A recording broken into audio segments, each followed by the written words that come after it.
if you have had ideas in terms of maybe petitioning or thinking of coming on running as as independent. independent, in case your voters request that you continue with the leadership.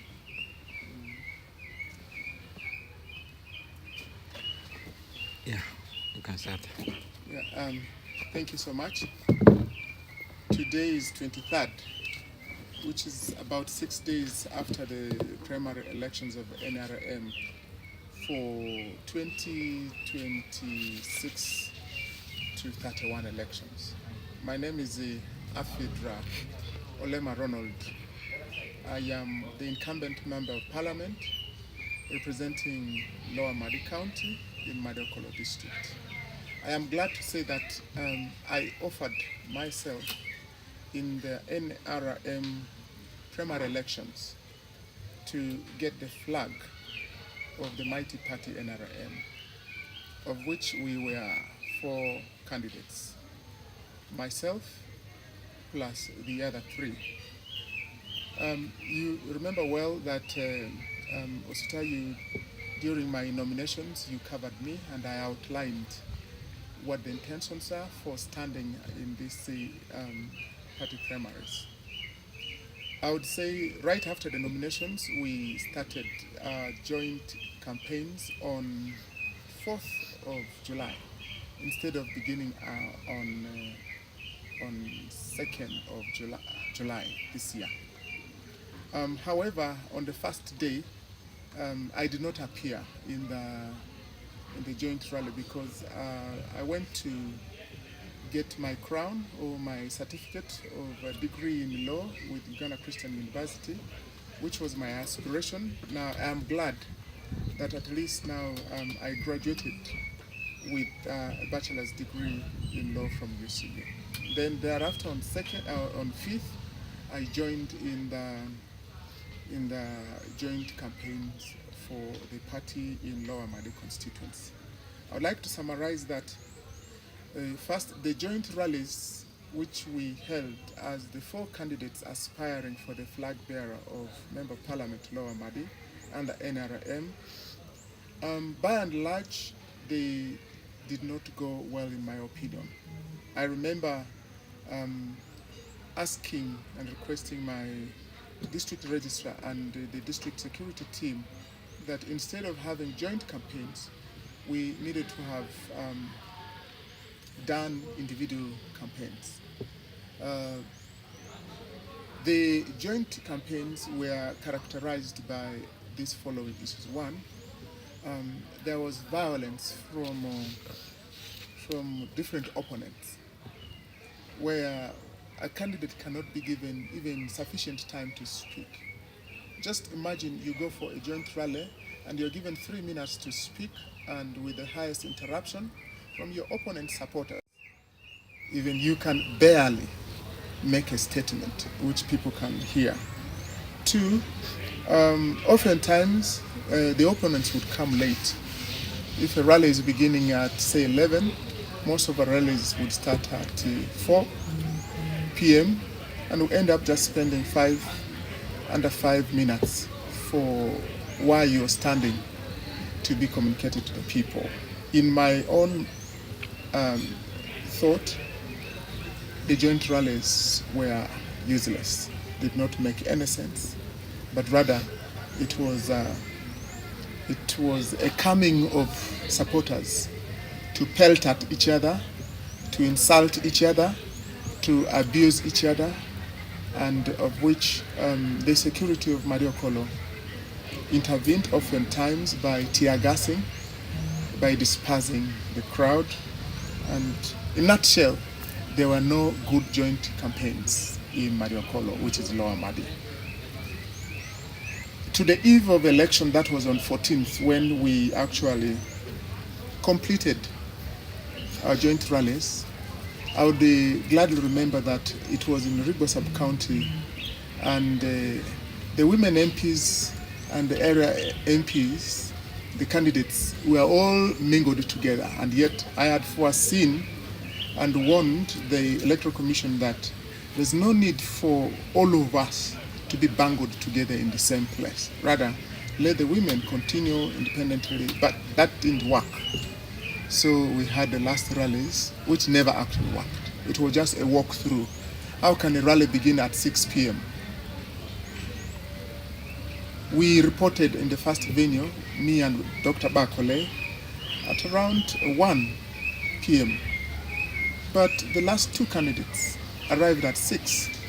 So that rally was cancelled, and we went to greet in the last venue, that was Matangachia, and barely there was no rally, I would say. A few things happened thereafter. On my way back from Matangachia venue, a group of about close to 80 to 100 motorcycle boarders with 2 vehicles stopped by the way. On the way, the place is called Bisimbilai. And there, when I was passing, they stopped me, started stoning my vehicle, beating and making many statements, and my vehicle, being fairly strong, survived, and I received a crack on my windscreen. But there were 2, 3 other boys who were our saviors.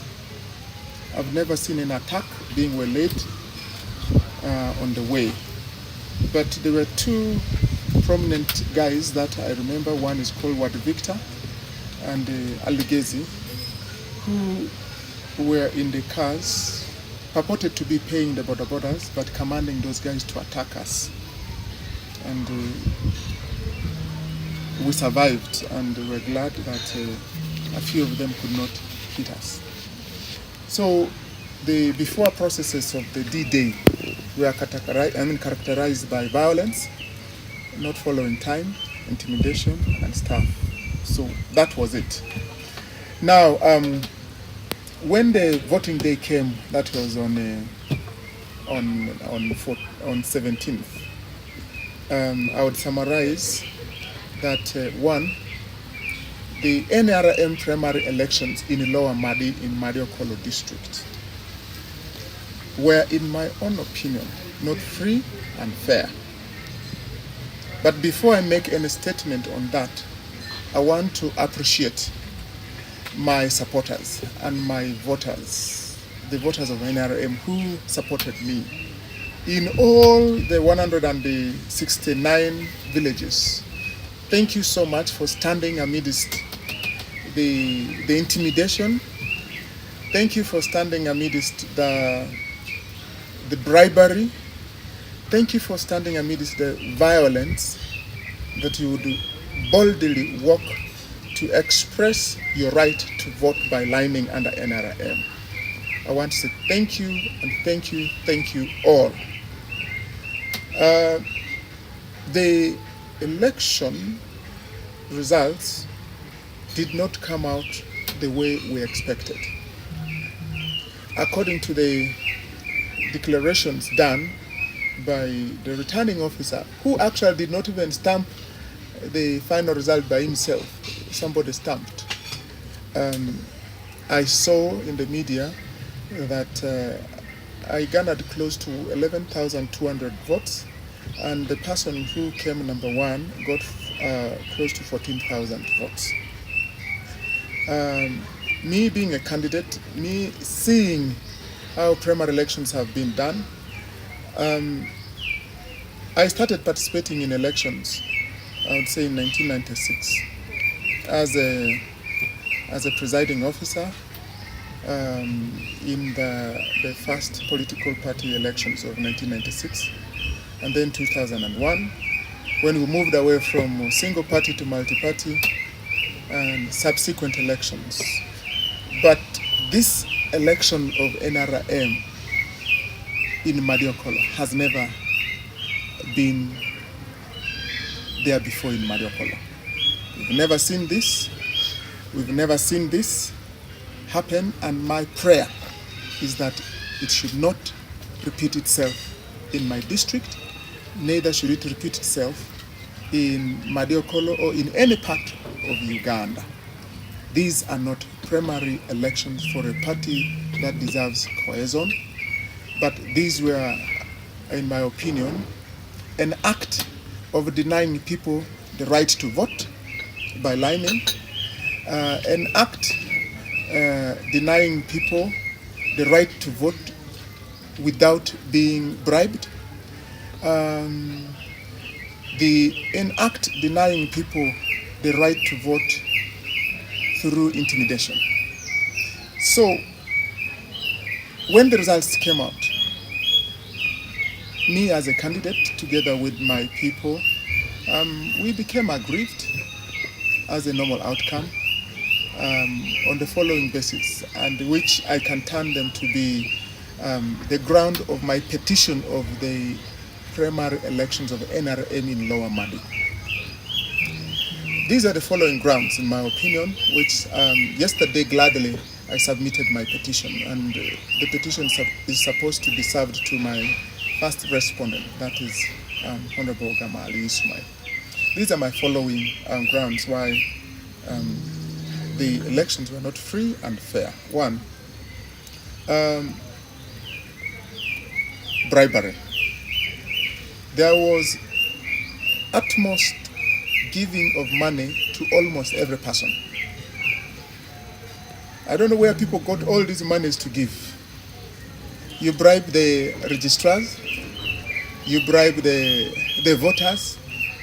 How can you give money in your own village if you're born from there? Why should your people vote for you or line up for you after giving them money?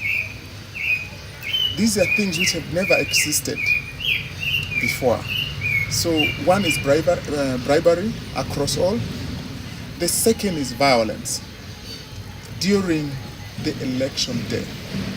In almost 50% of the polling stations in Madi Okollo, in Lower Madi, before lining up was done, violence, beating, fighting erupted, being caused by delayed distribution of the electoral materials. Second, being caused by NRM members whose names were deleted in the register. The registration book, which was used for LC1 elections, people turned up and they found their names are not there. So you begin to wonder, which register is this, if names can disappear? So the vote suppression was real in Madi Okollo, especially Lower Madi. If a polling station has close to 350 NRM members, 200 of these, their names will not be there. What they will do is they will pick names from another village and exchange it with the village in which you are. So when these names will be called, they'll be calling strange names of people who are not in the community. And aware that people turned up in large numbers to vote and never found their names in the book, aggrieved the community, and hence leading to fighting within the different polling stations. So there was violence. I would make mention of the violence again being extended to tearing apart my agency's appointment letters in different villages like Olodiova, fighting my agents brutally off that they should not be present in these villages. And the villages were quite many across Lower Madi. So if my agents who were representing me with appointment letters could be beaten, what would be the outcome of the election? It was very difficult to believe in such an outcome. The other issue, apart from the names disappearing, is compromise of the returning officer, especially the registrars, to the extent that one of the obligatory requirements was for the registrars to give declaration forms to my village agents. If I cannot be given a declaration form, how do I then believe in the outcome of whatever has been tallied? The claim was that the DRA forms were not enough. But as a requirement of the law, each candidate agent is supposed to receive the declaration form at the polling station. I was denied this. Violence, names disappearing, and the beating up of people, and late arrival of the declaration forms. And of course, the other significant one was children in school lining up. Children and the underage. People lining up without the names being called. These are grievous electoral offenses, in my view, which led to the outcome not to be believed by any other politician within the region. The last bit is there was a heavy deployment of the military, the police in the constituency. Everywhere, at least, there was a presence of the military. Why? Without violence, just to, in my opinion, to intimidate people. So this caused to me irregularities, and my own opinion is that I had to petition the Electoral Commission. Both, there are two parties. Of course, the winner and the one who conducted the elections, that's the electoral petition. Materials, if they arrive late, if you deny declaration forms to be given to me as a candidate or my agent, if they are being torn apart, if you delete names of villagers who registered and who voted during the party structures and they found their names not there, these are grievous offenses. So I would say we have submitted our petition to the Electoral Commission, the Tribunal. The Tribunal is going to look into the merit of our petition, and they'll give a verdict. But allow me to say that the people in the constituencies are aggrieved because of the pre-voting violence, which in my opinion has divided the people. The kind of propaganda used against me as a candidate, which has led to a huge division within the constituency. And of course, there are some allegations, allow me to clarify on them because I saw it during the campaign trail. My village is called Fundo in Ribo. There was an allegation that somebody passed on. There was a fighting which led to injuries, and then later on the person passed on from Arua Hospital.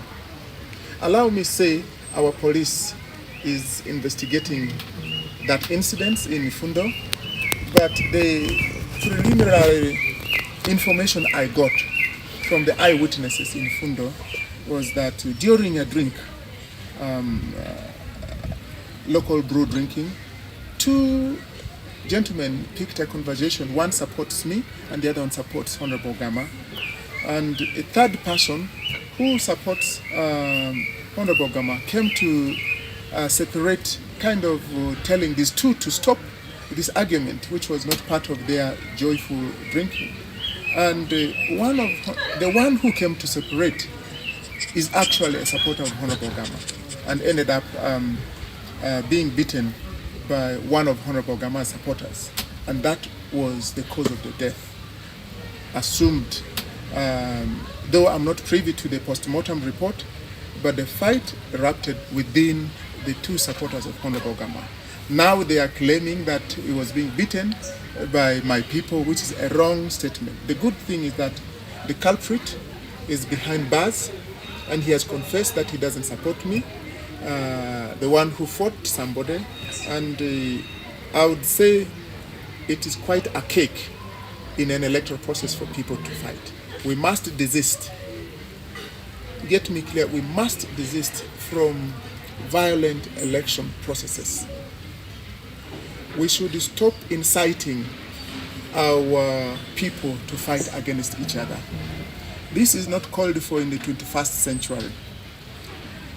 Politics should be a politics of mind and argument and issues other than physical energy spent on another causing harm.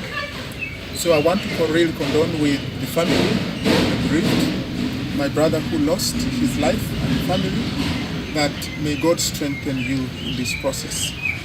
The other issue critical in my view, which I observed, is the misuse of our young boys and girls during electoral process. Giving them a lot of liquor, it is called actually intoxicating them and making them to behave unethical. You may use the border riders, but quite a number of the youth who are not our children, we expose them to risk. I think these are not called for in electoral process. We should be able to educate our young men and girls and boys and women and ladies to be able to join in this political cause, but with dignity, with safety, with a sense of responsibility. Just today, I would say, one of the boys who participated in this border who accompanied us had an accident, and today we are burying him. And I really want to condole with the family, and my sincere condolences, that we should not lose any life, whether through those who support us, whether they are borders, or whether they are peasants, or whether they are citizens in the community. Nobody should be able to die because he supports me or he supports the other person. Politics is a call for service. It's not a call for an individual satisfaction. No. My view is that we should be able to stand firm and be able to lead our people. That said, allow me to summarize that once the elections petition is out, we'll be able to make a decision to either go as an independent candidate to represent the people of Lower Madi, and we'll offer ourselves to the people. That will be based on the aspirations of our manifesto. In 2021, I had this manifesto of mine, which I have been implementing the past 4 years. And the people of Lower Madi are very satisfied with the performance over the past 4 years. Representing the people in the parliament, lobbying for the community, advocating for their rights, fighting for land, and supporting the community cause, whether in education, whether social corporate responsibility, whether the issue of road, whether hospital or health facility, or whether livelihood or poverty. They have seen what we've done, and their belief is that there should be continuity of what we've started, and we need to review our manifesto to be implemented in the next 5 years. Strategically, we are settled and going forward with what we've offered to the people.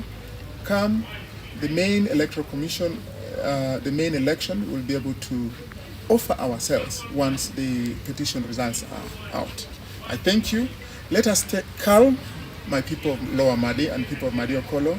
Amidst all these challenges, nobody should take the law into their hands. Let's come together and continue to do the things we used to do. We still have 1 more year to serve the people, and we'll continue to serve our people. I wish you well and have a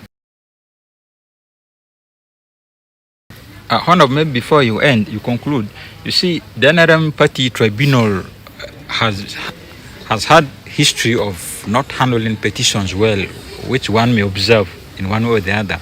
You remember during 2020 primary elections, several petitions were dismissed, and this time around they are trying to work around and change that narrative of 2020. So do you have a hope in the whole tribunal process?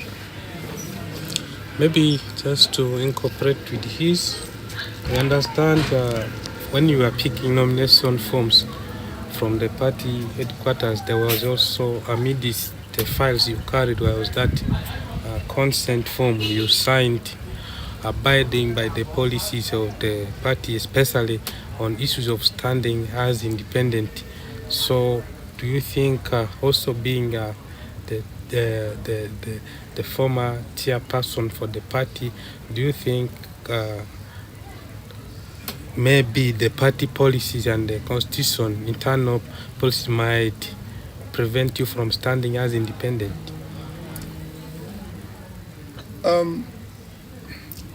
As a former chairperson and as the principle of the party is that once you lose objectively, there's no cause for you to stand on an independent ticket.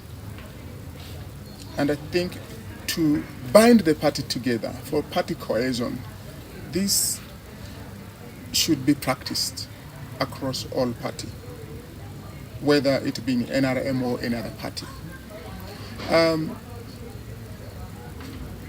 Candidates coming to stand as independents, there are always reasons. And as I said, my reasons have been put in the petition. I can highlight them again: violence, bribery, vote suppression, names disappearing, and corruption, and children voting, denial of the declaration forms by the Electoral Commission in my villages to me as a candidate. I can't believe.